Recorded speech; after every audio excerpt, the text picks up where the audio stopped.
आता चिंचणी येथे आपण डहाणूमध्ये घरांमध्ये जे नुकसान झालेलं आहे त्याची पाहणी केलेली आहे। या ठिकाणी असं दिसतोय की बाजूचा जो तलाव आहे आणि खाडीमध्ये भरती असल्यामुळे सर्व लोकांच्या घरामध्ये पाणी गेलेलं आहे आणि पाऊस जास्ती असल्यामुळे ते पाण्याचा निसारा वेळेत होऊ शकला नाही। इमिडिएटली आपल्याकडे जे आपत्ती व मदत कार्य म्हणून एक 5,000 ची तरतूद असते, ते आपण इमिडिएटली त्यांना मदत देतो। त्यासोबतच त्यांना जे धान्य आहे ते पण आपण राशनच्या मदतीने देतो।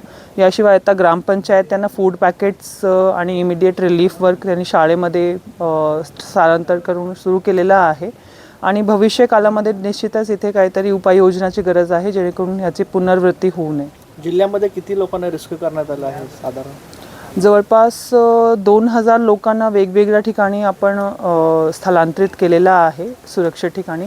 याशिवाय काही लोक असे पण आहे की ज्यांच्या घरामध्ये थोडंफार पाणी असल्यामुळे ते त्यांच्या नातेवाईकांकडे परस्पर पण शिफ्ट होऊन गेलेले आहेत आपल्या कर्मचाऱ्यांना इन्फॉर्म करून।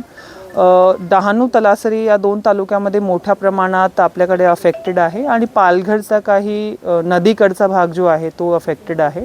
या सर्व ठिकाणी आमच्या जे टीम्स आहेत ते पंचनामे पूर्ण करून तातडीची जी मदत असते ते देण्यासाठी इमिडिएट राशन आणि फूड पॅकेट्स देण्यासाठी नियोजन करते।